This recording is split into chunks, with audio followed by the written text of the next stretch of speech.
Hello, everyone. Just giving you a fair warning that it is very humid in San Diego today, so my hair is out of control. So, just want to have that one little caveat. Today, I wanted to jump on and talk about rigidity. So, I have a lot of clients that come in, right, struggling with their eating disorder.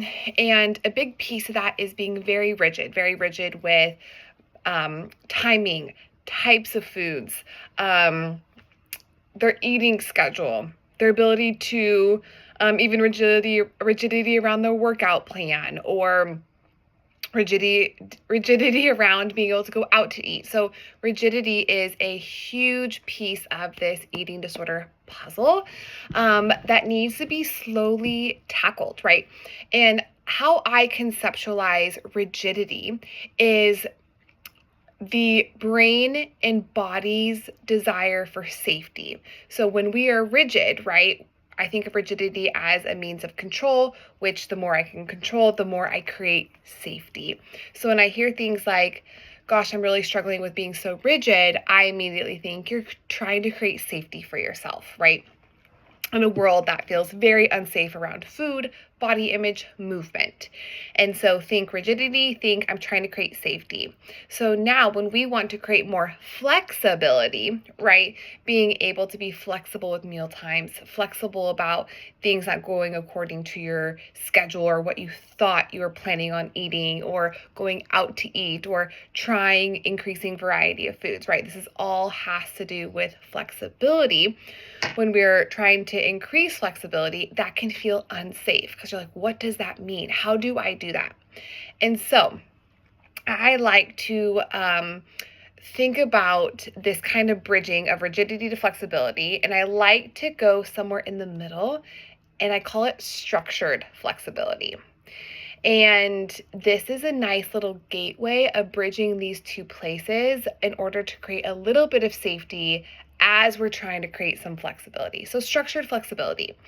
And what this typically looks like is we still take this foundational piece of, we know eating every 3 to 4 hours is key. And that typically looks like 3 meals, 3 snacks a day.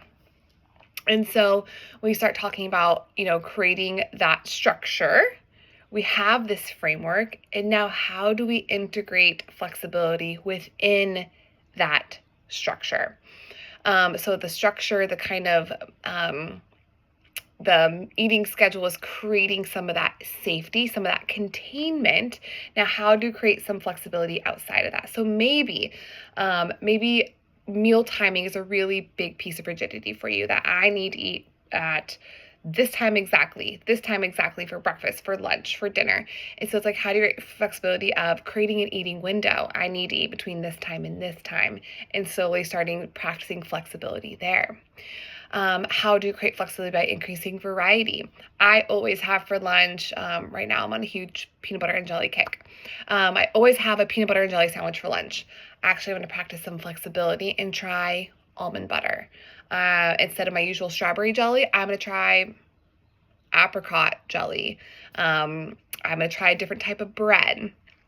And so you can literally go that slowly by changing up an ingredient. Or you'd be like, okay, I'm going to try a different type of sandwich. I'm going to do a peanut butter and honey sandwich. I'm going to do a peanut butter and banana sandwich. I'm going to do, if you're feeling really crazy, turkey, cheese, avocado sandwich. So you can create some flexibility by slowly changing or switching out an ingredient. That's a slow rite of starting to practice some flexibility, once again, within that structured eating schedule.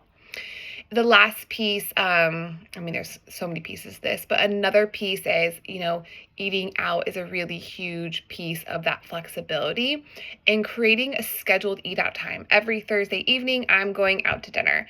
Every Sunday morning, I'm going out to breakfast, or, so on and so forth. So once again, you're practicing doing these things, but creating some structure around it by